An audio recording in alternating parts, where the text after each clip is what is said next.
Good afternoon, ladies and gentlemen. Oh man, lunch hit them. They got the food coma. Me too. So we're gonna get up and we're gonna do some jumping jacks, and then we'll side straddle hops. Sorry for the Marines out there. Good afternoon, everybody. Thank you. There we go. All right. We're about to start the next panel as people trickle in here. I hope everybody's lunch was amazing.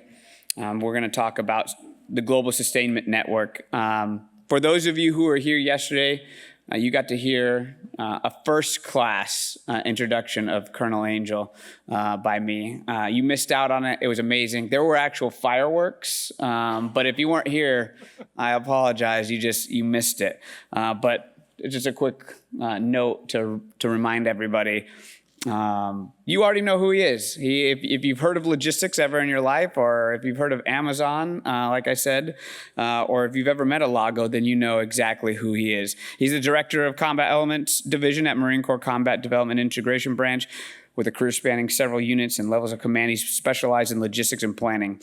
He served as the executive assistant to the deputy commandant for installations and logistics. He's commanding officer of the Marine Corps Logistics Operations Group and in various other logistics roles. He holds a master's degree from the Naval War College, and his name is synonymous with logistics. Give it up for Colonel Angell. Thanks, Brandon. I actually think that we need to do some side straddle hops to get warm because I am like freezing. So, yeah. So up front, 3 words. We've heard them a whole bunch, but today's discussion right now specifically is about these 3 words of setting the theater.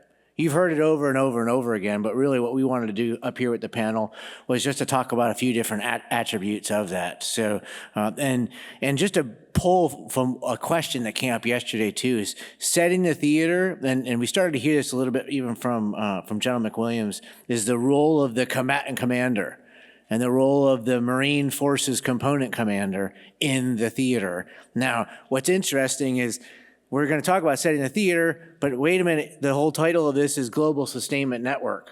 So to play that out a little bit more, so now each combatant command has that role of setting the theater with their respective MAR4, and then it's the service that's actually setting the globe, working through each one of their respective MAR4s with each one of the combatant commanders. That's a whole lot smashed into like 2 sentences, but the whole point of this is how are we setting that theater? So to set the tone and set the stage, a few other things I just want to kind of bring up that are pieces that have been put in a few of the different pubs and things that even General Berger was saying as the previous commandant as well then too. So piece 1 is the supply chain versus the supply web. You've probably heard this before, but just for the quick image of, if you think of a supply chain, which in many cases is completely what even the commercial industry had been leaning into for efficiency, but you break one link in that chain, and for us now you have an untethered force. And I know you get that, but just thinking of that image of, okay, so here is that chain that's connecting CONUS to that force in a fight. You break that one chain, and then now they are completely untethered. And that's the reason why there's much more of a shift, not just in the terminology, but the real meaning behind that sustainment web is, so now if you break any piece of that web, then that entity still has an ability to reach out someplace else. And then even beyond just the Marine Corps, who else could they reach out to? And some of the stuff that Honorable Lohman talked about, and we'll talk about it here a little bit more, is that regional sustainment framework. That's not just tapping into this, I'm in the Philippines and I need to order a part, and I order that part through a supply management unit that's up in Okinawa. Okay, well, why aren't you talking to the ship that's going by? Why aren't you talking about the Fleet Logistics Center? Why aren't you talking to the DLA distribution facility or the Army Supplies Support Activity that's right there? And there's a whole lot of reasons why that doesn't work so well right now, but that's actually what we're all trying to get at a little bit more too. So that was piece 1. Piece 2, supply chain. So we often think of the supply chain even as a data network. I order a part, and in the system, it is set up to go to just this supply node. Yet every single one of us, if you pulled out your phone, don't do it. But if you pulled out your phone and pulled up the Amazon app, you know that you're asking for an NSN, I mean a thing, and you put that in there, and that it's giving you, in some cases, 50 different sources of supply, and then giving you the option, what's more important to me, price, responsiveness and timeliness, perhaps a source of supply, or even are you willing to get something that's a lesser condition because you'd rather have it now? So the question is how do we even set up our systems globally to be able to do that? And that's all what we're talking about here. And then the last piece that I'll just bring out is the forward positioning piece. And certainly we'll talk quite a bit about what we're doing with forward positioning. But that forward positioning, there's afloat pieces or capabilities and platforms. There's ashore capabilities and platforms. Beyond that, then, it's also just recognizing the access, basing, and overflight. So I just want to throw some of those buzzwords out there because those are things we're going to talk about a little bit. So to my left, just as yesterday, phenomenal. Like I'm super humbled even just to be sitting at the table with some true experts. So sitting directly to my left, Brigadier General David Reist, U.S. Marine Corps retired. He asked me not to say too much about him, like so many folks that are humble, but just wanted to recognize that in his particular case, obviously multiple commands through the Marine Corps, even just to get to general officer. So some significant things, though, even just for mindset. One particular piece that really became, I'll say, holy cow, I just lost my words. Now Brandon's going to really kick me for this one. You want me to start talking? Okay, pretty soon. But CG, first FSSG before it became the MLG, and then prior to that had spent a whole lot of time supporting the Marine Corps movement north for the initial invasion for OIF.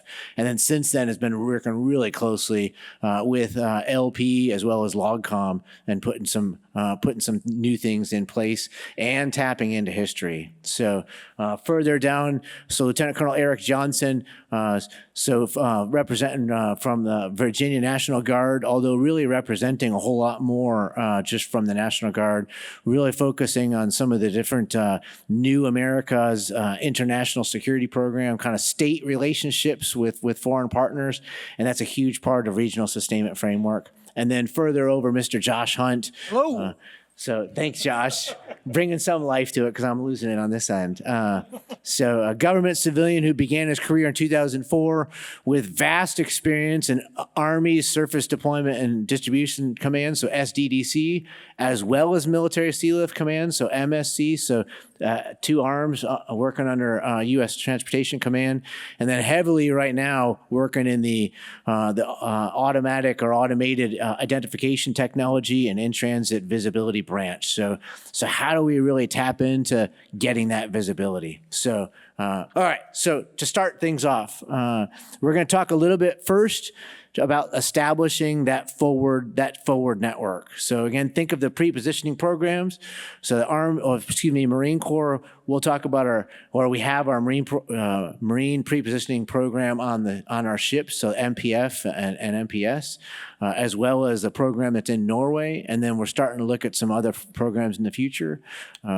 Those pre-position programs, you should recognize this, but just the whole point of having that is the more stuff that we can put forward means the less that we need to bring via strategic lift, but there's still some risk to what we're putting forward. And those are some of the factors that we wanted to bring out. So as a first question, so General Reist, can you just kind of start us off with some talking about some of the opportunities and challenges that you've experienced and then studied over the past few years related to pre-positioning programs? Over to you, sir. Thanks, Colonel Angell. Appreciate it. Just shots and groups for you. Pre-pro leverages the strength of sea lift and the speed of airlift. Land pre-pro depends on where you put it. Second point, pre-pro is a state-to-state issue. The military just executes it. It's that simple. Our relationship with Norway for the land pre-pro was built on our exercises that we did there extensively after Vietnam. So think here about Australia, Philippines, South Korea, Japan. In 1979, General Barrow was the Commandant of the Marine Corps.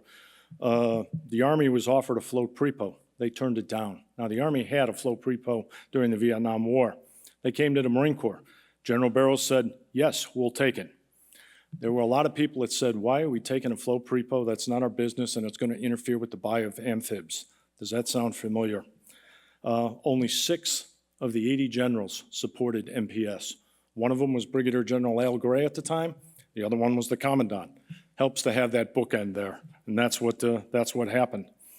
So we went to Wilmington, North Carolina in 1980. We tasked the fleet to send the best equipment you had to Wilmington, and we loaded on 2 ro-ros and a break bulk. I was the staging officer for that. Now, what do you think the best equipment looked like that showed up at Wilmington, North Carolina? Thank you. You got it. 2 years later in Okinawa, the Commandant was visiting. When those ships came into Naha, they offloaded them, and not one piece of equipment started. He turned to Lieutenant General Olmsted, who was the 3MEF commander, and he just said, fix it. It got fixed. That's how Blount Island came around and the workforce down there. Because remember, the FSSG, when I joined, was about 14,000 strong. Where does it sit now? A little more than 7,000, 8,000 maybe? Were our mechanics going to do all that in uniform? Not a chance. 1980s, nobody thought MPF was worth a damn, okay? It was absolutely amazing. We needed the doctrine. Up in PP&O was a Lieutenant Colonel Carl Monday who worked that. I don't know whatever happened to that guy. We formed BSSGs to focus just on prepo. We also had BSSGs that did amphib, but we had prepo. And we did exercises with it. I did a 2-ship in-stream offload off Honduras. Very interesting. Come to the 90s. Desert Storm, Desert Shield, all 3 squadrons, 13 ships offloaded. 1 ship was backloaded at the request of the CENTCOM commander, just for a contingency. That responded to Mount Pinatubo. We did Chuck Island for disaster relief, and then Somalia.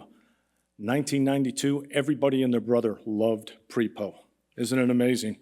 Success has 1,000 fathers. A few random thoughts. RSO&I is not easy. You got to practice it. There's always going to be bumps. The Norway prepo, Norway thought it was just for them, and we probably led them to believe.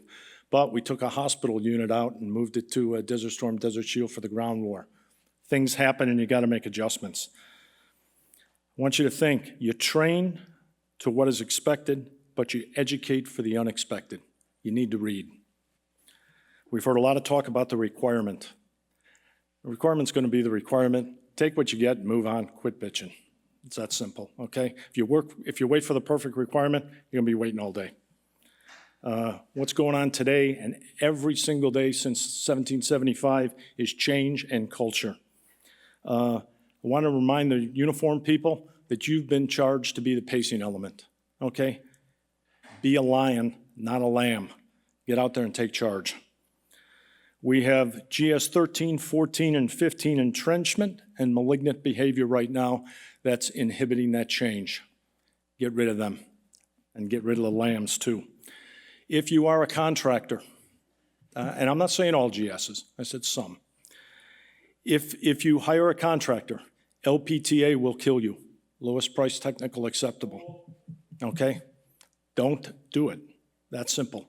Go for quality. Last point, the combatant commanders. I was a CENTCOM guy from 94 to 97.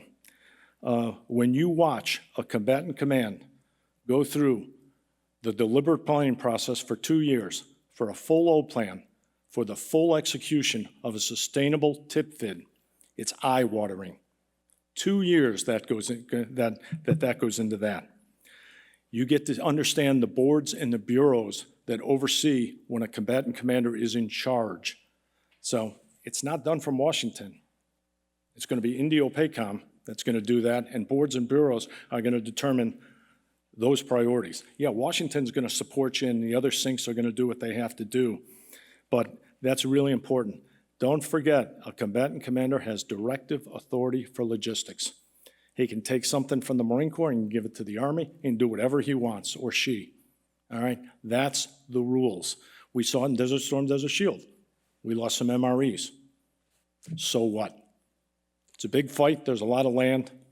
You'll all get there. Just keep plugging. You're doing a great job. Thanks, Aaron. That was awesome. So, Yeah, that was like a college level course in 5 minutes. So, but just yeah, I skipped that course. yeah. Although you learned it through the school of hard knocks. So, but the point there is that there's so much history that's already been incorporated into the pre-positioning program, and a lot of that's completely applicable to the other services and what they've been doing too. So now the other side of the pre-positioning is the fact that it's the foreign partnerships then too. So, because whether it's the pre-positioning forward all the time, as in what we have with Norway, or it's the now I'm offloading stuff from a ship, usually in somewhat of a, I'll say a benign location to get prepared for war. And that all comes down to the international relationships. So I'm going to shift here and talking about international relationships to Eric. Can you, yeah, there's a lot that the National Guard is doing, and some folks don't even necessarily recognize what that is with the state relationships to some of our foreign partners and what that relationship does for us. So over to you, Eric. Thank you, sir. Appreciate that. First off, I'm humbled to be in front of all the logisticians in the audience, so this is outstanding. So I'm going to give you a quick overview of the Virginia or the National Guard State Partnership Program. So the partnership program began in 1993 to help assist Soviet states to professionalize soldiers and airmen from the Soviet Union. The program overall is managed by the National Guard Bureau, but it's executed by combatant commanders. So it supports theater security cooperation objectives as well as the U.S. Chief of Mission and DoD policy goals. The program, it leverages each other's strengths between the state and the country that they're supporting, and that's done through a series of military-to-military engagements. And I'll just give you some examples. So Virginia, our National Guard, our partnership is with Tajikistan. And what we do is, we have NCO professional development exchanges where NCOs go over, and we actually partner with the different military organizations. We also have security operations, and we do that through a series of tactical level exchanges. In my brigade, we have engineers, we have chemical officers, we also do light infantry tactics, so really building that capacity at the troop level. And then we also do some steward of your profession, if you will, exchanges. We have logistics officer exchanges where we have the 04s and the 05s. This past year, myself and my staff, we went over for a staff officer exchange. We took them through the military decision-making process to solve a complex problem. And we were able to bring both exchanges together, the log and the ops, to create a synchronized and a common operating picture. Each state partnership program has a strategic vision, key engagements. Some of those key engagements that I've seen in my short time here in my job, I've seen bilateral engagements in support of security cooperation where I've seen the CENTCOM J5 facilitate that working group. Also seen the multilateral engagements, having AFCIT actually brought us in out in Qatar to nest with the theater campaign plan for what they're trying to do. So SPP truly provides that network, and that we're talking about global expeditionary logistics. It's those additional nodes that can surely help. But to answer the question directly, when it comes to the state partnership program, in EUCOM, we have 27 partnerships. In Southcom, we have 30 partnerships. AFRICOM, we have 21. INDOPACOM, we have 17. In CENTCOM, we have 10. So that is just over 105 partnerships globally that can be utilized as the statement knows to help make things more globally expeditious. So through state partnership, we have those trust networks. And tying that into the regional sustainment framework, when you talk about commodity management, throughput to the end user level, making things more succinct, material movement, logistical throughput, building capacity in our supply chain, those trust networks there are all untapped potential, if you will. Few more examples, Maryland, they have a 20-year partnership with Bosnia. Estonia has another 20-year partnership. We have a 20-year partnership with Tajikistan. We now have a new partnership with Finland. So the program is growing.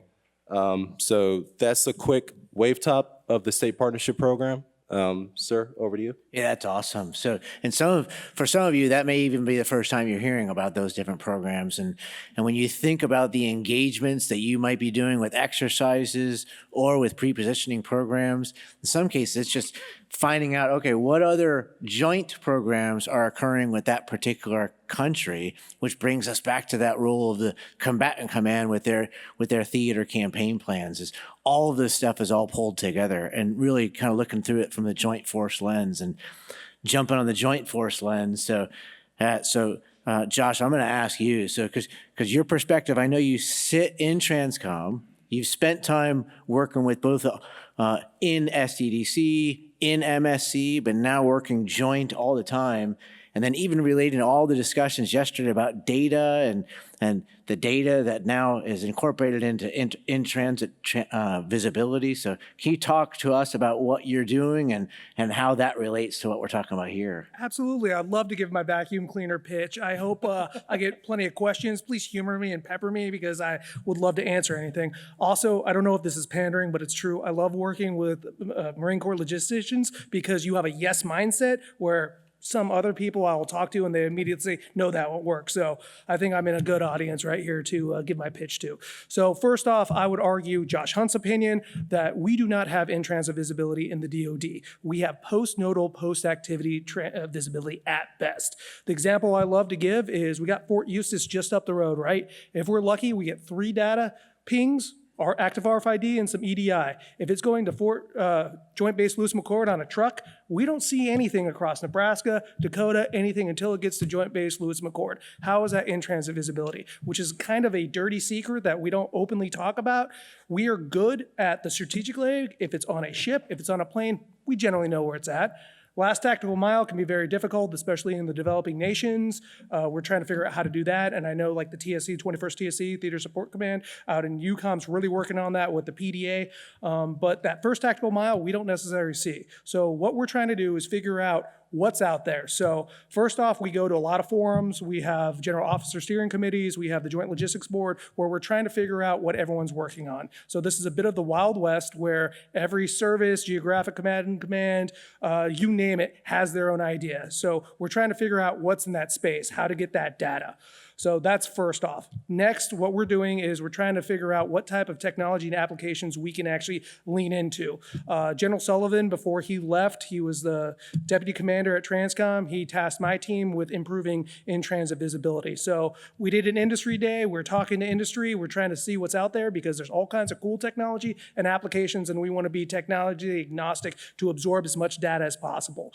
Based on that, we set up a cooperative research and development agreement, a CRADA. We put 83 devices onto different types of cargo from 3 different companies, going into CENTCOM, rotating out, coming back from CENTCOM into the Joint Base Lewis McChord, right?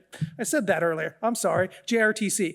So what we're able to do is we have these devices that use cellular and satellite communications that give us latitude, longitude, time, date, stamp, battery life, and license plate number every 4 hours. That's being fed directly into Advana. And I know some people may not like Advana or they have questions about it. I like it. I think it's a good data core, and we need to create a federated data core, figure out how to give all the information to people who need it. So that's one of the big things. So with the CRADA, we're trying to see, does new technology work? It absolutely does. And can we get it into our data management platform? We're expanding now into CRADA 2.0, doing the same thing in a different AORs, trying to get stuff on airplanes just to check that out. And then we're trying to do data as a service, basically buy data, ingest it into Nirvana, and see what we can get. There's plenty of data brokers out there now that are collecting information from electronic driver logs that we're not getting based on the contract. How can that help build out that data constellation that we need to be able to get that 7-star fix as opposed to a 3-star fix? Sorry, I'm a mariner, I talk sea lift stuff. And then we're also working with industry to be as close to industry standards as possible. What are their application programming interfaces? What does the data look like? So that gets into a whole conversation that no one wants to talk about, like building a line for your football team. You got to have a good line because Peyton Manning wouldn't be here if it wasn't for Jeff Saturday, right? So how do we get all that data? How do we structure it? How do we have governance? How do we meta tag it? How do we make it useful? And then start using that for machine learning and artificial intelligence, which we're kind of working with. And then I'll kind of top this off because I am quite loquacious and will continue to blather on, but we are working with Army G4 on the next 5-year plan. Essentially, we have active RFID tags. I'm sure you've all seen them. The huge, like Zach Morris phone that no one ever really does it right or puts the battery in right, puts it on, gets crushed by another container, falls off. We're trying to figure out how to sunset that and then bring in new technology like next generation transponders. And then we're looking further and further in the future where Transcom, that next 2030 and beyond plan. And if Josh Hunt has his way, and it's weird to refer to myself in the third person, but you know, it is what it is. I want to build a digital twin from raw material through building through the defense industrial base, through deployment, through life cycle use, coming back all the way with reverse logistics, and then do we upcycle, recycle, dispose it? Let's figure that out and then figure out how to visualize it so we can get into predictive analytics, prescriptive logistics, and then start looking how we can do package management, fleet management, and all kinds of cool video game stuff and not risk anyone's life. That's kind of what I'm doing. And now breathe. Okay, I'm sweaty, flop sweat. Yeah. The phenomenal thing, I think we all really appreciate the energy that you put into your job then too, even though we're just meeting, many of us are just meeting you for the first time right now, but knowing that we have somebody who has the ideas and the energy as well as the questions is a phenomenal combination. Thank you, sir. So I'll let you breathe for a few minutes. So I'm going to shift us back, and this is on purpose, kind of bouncing between pre-positioning and what can we do with international partners and how do we smash that together with data. So bringing us back to pre-positioning. So if you did not already know, we've made the decision internal to the Marine Corps to make a pretty significant leap by establishing a new ashore node within the Marine Corps Pre-Positioning Program, and that'll be called Marine Corps Pre-Positioning Program Philippines, and specifically put into Luzon. So that is open source and in public media. We're looking at some other potential locations and partnerships as well. And then because we use LogCom and Blunt Island Command to run basically and execute much of the Marine Corps Pre-Positioning Program, that task has been given to LogCom. At the same time, LogCom has actually been putting together their own kind of the CDAO, so from the data side of the house, and how do we utilize the data analytics to help make decisions. And some of those decisions are, well, what stuff should we put forward?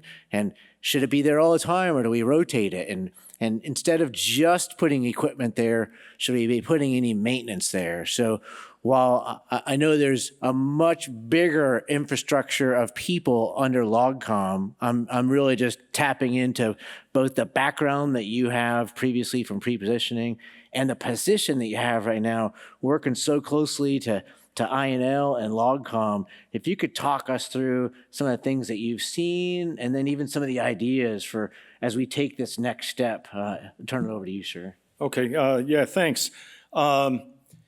People always ask, how many other sites could we have? Or what could we put on ships someplace? Through the Command Data and Analytics Office down there at LogCom, we could provide that answer in about a day if you wanted a second set, a third set, and then the implications on the other pillars of the AAO. That's not a hard thing to do. But I want to capitalize on something that Mr. Kelleher said yesterday, and this gets to an idea for the future. I think most of you know that when you went to war, you didn't fly on Air Force aircraft. You flew on United Airlines or whoever. That's the CRAFT program. And then for shipping, we have the Visa program. Those are two capabilities in airlift and sea lift that provide surge capability for our nation. Why don't we do that with some of our ground equipment? Why don't we take half the bulldozers we have in an engineer support battalion, get rid of them. Now you get a little bit of who you sell them to, but then you don't have to pay maintenance in the future. And then rent that equipment from somebody overseas and just have it pre-positioned and working in your tip fid to arrive there. This is not a new idea. It's been around forever. But I went back to my aide's wedding 3 years ago up in Michigan, And one of the other lieutenants from a long time ago works for Caterpillar in Peoria. And I asked her, I said, hey, do you guys ever, yeah, we got somebody who does that on the staff. Can I have his phone number? Yeah. Called him on the phone and said, hey, do you guys do this? Yeah, we can give you that estimate. Be a back of an envelope right now and we could formalize it. You know, try something different. Because the only reason we have all those bulldozers in, for example, 7th Engineer Support Battalion, is so we can decide which one's got the most rust on it to send it to the depot program. And then wait for the next one to come in to send it to the next year's depot program. We just don't need it. Now, you got to train with bulldozers. You got to maintain your mechanics. I got all that, okay? Try something different, though. Maybe we have too much gear for where we sit now. Let me go back to a thought also. When I was working with the NAILMEB program, now the McPippin, but the Norway Prepo, everything that moved along Norway's very small coast was their shipping. We didn't use the roads. They have more ships all over the place. I think it's the same thing in Indo-PACOM. We just got to figure out how to tap into all that stuff, okay? It's out there. If not, we're going to have to figure out how to get it. And I think when we talk about all this pre-positioning, it's not going to be like Norway. I mentioned the hospital. God, this is a strange thought, but should it be a joint prepo program? Or should the services do it? Now, normally when you turn anything up to a higher headquarters and say manage at a higher level, it gets gooned up beyond belief. But if all the services are going to be able to tap into it and our allies in the fight, who should best manage that? Or is it predicated up front? Service, you're going to run this, but it's everybody's to tap into. And by the way, that means sharing your data so that everybody knows what you've got in your pre-post site. And nobody wants to do that. Thanks. Yeah, thanks, Sharon. The other thing that just popped into my mind too is as we think about just whether it's leasing equipment forward or even just leasing the supply chain and supply web that our commercial industry already has out there. So you think of some of our partners, and each one of the services has some different suites of equipment, but many of those companies that are providing that equipment actually have a global footprint as well. So if you think back to that Amazon image I gave you earlier, is when a person types in an SN, why are they not already seeing what's on the commercial shelves of somebody who may also be in the Philippines as well? And that's the question of how do we access that? So, which there are some ways we can do that, but it's definitely not the mainstream way right now. So, so moving on, a lot of this really relates to relationships, and I'm going to kind of put Eric on the spot a little bit here, not necessarily talking specifically about the state and kind of foreign relationships, but the traditional role, maybe not the, one of the roles of the National Guard in our nation is to be developing relationships, even with the communities, the states, and the regions within our own nation. So kind of this, it's a strange metaphor, but we're talking about how do you develop a regional sustainment framework and how do you develop the relationships with foreign partners. Can you talk to us about any of the things that the National Guard does internal to the United States to develop those relationships? Yeah, appreciate that, sir. Yeah, I think as a National Guardsman, being a citizen soldier, there's always a unique approach to mission planning, mission preparedness, mission execution, and how we get after it. What I will say, I guess being a logistician, actually, I blanked. Say that one more time, your question on the... So it's really just, so the National Guard on a regular basis is developing relationships with local communities and state and regional communities internal to the United States. And is there something that we can even learn from that daily relationship and as we try to develop relationships kind of overseas with foreign partners? Yes, I think yes, sir. So what I would say is it's the interoperability outside of the military. I think COVID taught us a valuable lesson. I think that the interoperability, being able to take a DoD policy, distill it down into an actual action plan.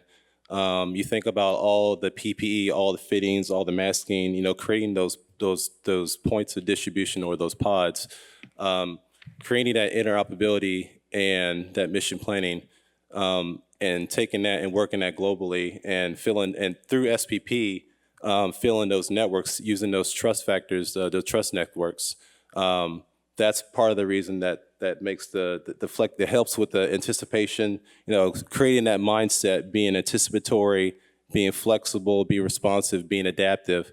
And you mentioned earlier talking about, setting the theater, creating the sustainment web. SPP certainly can be an enabler to do that through our 105 partnerships.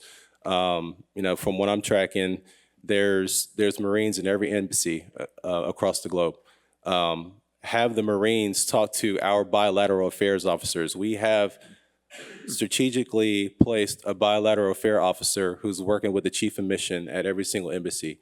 You can use that to help with the global expeditionary mindset and help to what you talked about earlier, sustaining the web and creating those networks. That way, once the web breaks, you can replace it through SPP. So that's what I would offer to the group. Awesome. Yeah, thanks, Eric.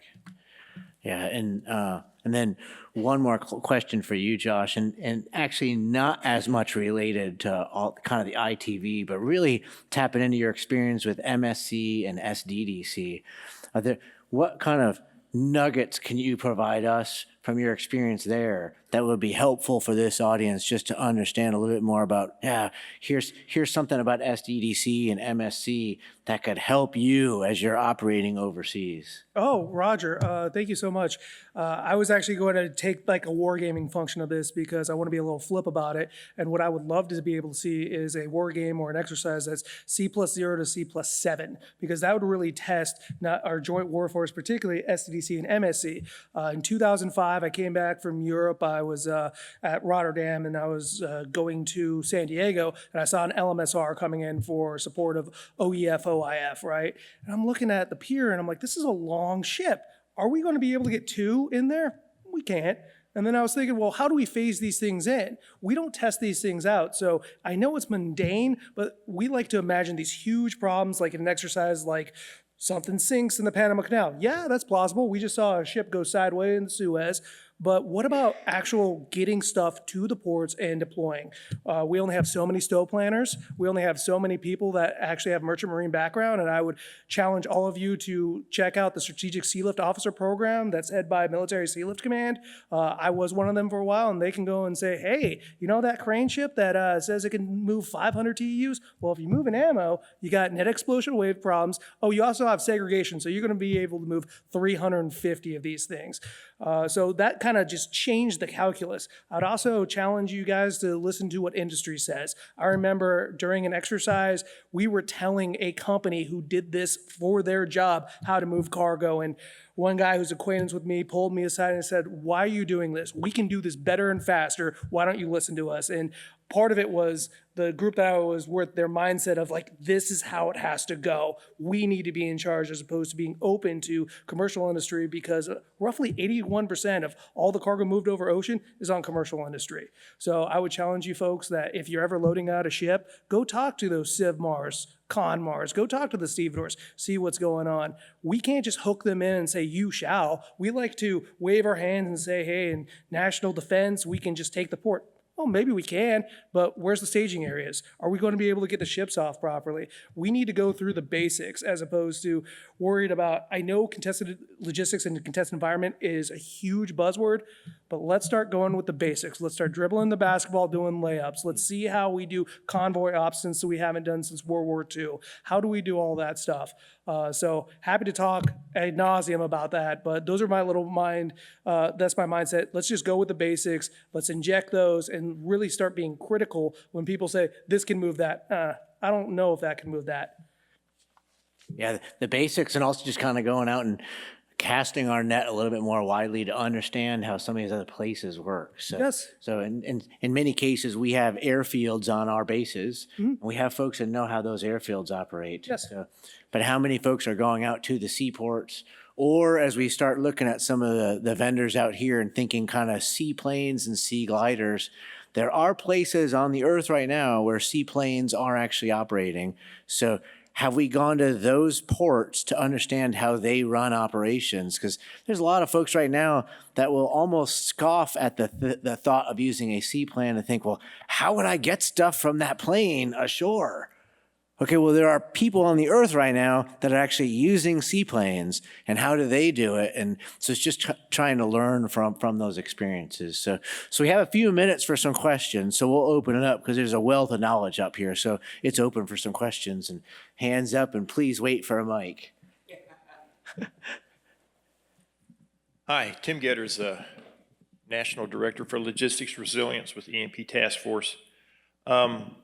Just to extrapolate the opportunities to take advantage of the National Guard, and particularly in states where they have consistent natural disasters, that the governors of the states with their power and their Adjutant General tag, I was notified by someone from naval warfare that there's an opportunity there to increase assets for logistics by going through the governor and the tag to ask for additional emergency response capabilities. And if you were to combine that with the state partnership project program for emergency response to foreign nation disaster issues as well, it might be a way to leverage new logistics assets without having to go through the congressional appropriations process, and probably could be expedited.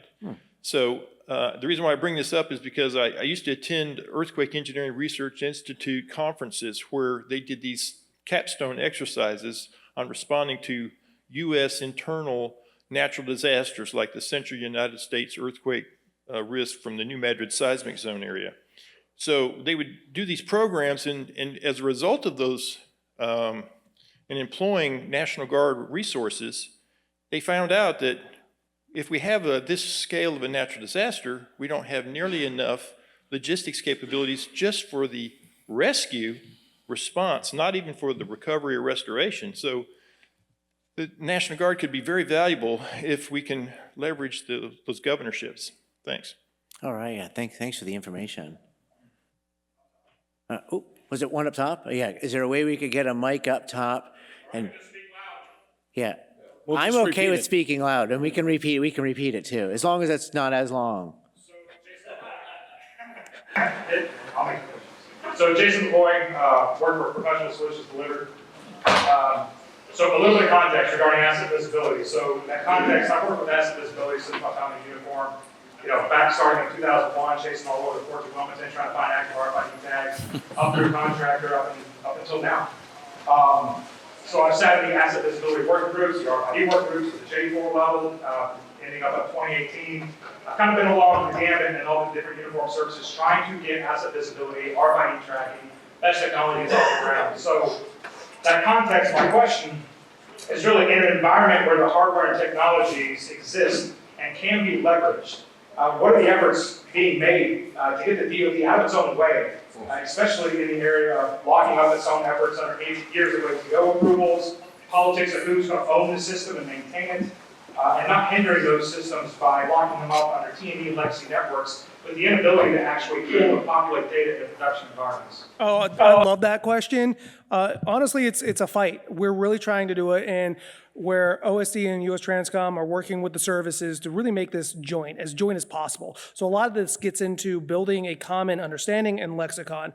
So what we're trying to do is say in-transit visibility is a subset of TAV, total asset visibility. So let's get that right, because if we do that right, we can get different sensors, pull different data, and work that out. So then it's defining what in-transit visibility end-to-end would be. I'd argue that it's from origin to point of need. I think that's what's in the doctrine, probably a tactical assembly area or a depot. After that, that's distribution, and then you get into fires, movements, and everything else. That's where we need to kind of stop doing that for now, because there's all kinds of security issues. Is it M code? If you guys don't know, you have to use military satellites if you buy devices, unless we can get a waiver, and it's this whole process. And there's a need for it, but if we're going to go commercial off the shelf, which I think we should, because there's plenty of stuff out there, we need to figure out how to do this, how to get those ATOs, and really just ask what the requirement is for the joint fighter, and then create this like almost federal law and say, hey, you're the states, you can always make it more. This is how to do this, and really make it as easy as possible. So I think where we have failed in the past, we didn't have the computing power to build that data core. Now, if we can move left of legacy systems, left of legacy technology, and get those data packages into something like Advana, or I mean, Maven's a Palantir product, whatever you want to call it, and then create data as a product and say, here you go, I think we're going to move much faster because people are going to start seeing this. I'd also argue we should probably do small contracts and try to do stuff in the United States. Rail cars is a good example. SDC controls about 1,700 rail cars. So we put some tags on there, and if we fail, which we were probably going to do at some part, we can learn from that and iterate. We can't just throw a tag on everything. I think we have to go by lines of effort and then figure out what people need and then just go from there. I'd say rail cars and the 420,000 DoD-owned containers, and then getting to the point where devices or chips come out of the factory on something so we have all that built in. But hopefully that answers your question, but it's all about getting the data into that data core, building trust, whether it's through blockchain, through encryption, whatever we have to do to show people that this is the way, and we no longer need really systems, in my opinion. It's more of applications and being agile enough to adopt new technologies, working with organizations like the J2 and security to make sure that it's not spilled. And with the recognition of what that means for electronic emission of signature too. So, which is a whole separate discussion. Oh, Roger. But because, and in some cases, that's where we're probably able to leverage some of the other things we're learning through the development of C4I systems and resiliency with that too. So, for the sake of time, I'm sorry, I do need to cut because we're transitioning from one panel to another for this afternoon to really hit a few different topics. So, but I do know that there are some other folks who have some questions, and you do know the folks that are up here. And if you don't, then we can connect you back to those folks up here then too. So hopefully this was helpful, even just to provide some food for thought from the viewpoint of pre-positioning and what that means and what that could mean, from the development of relationships with foreign partners, as well as even our own kind of CONUS partners, as well as the role then of data and I'll say total asset visibility, not just the ITV. So thanks for the panel, and if you could join me in a round of applause. Thank you.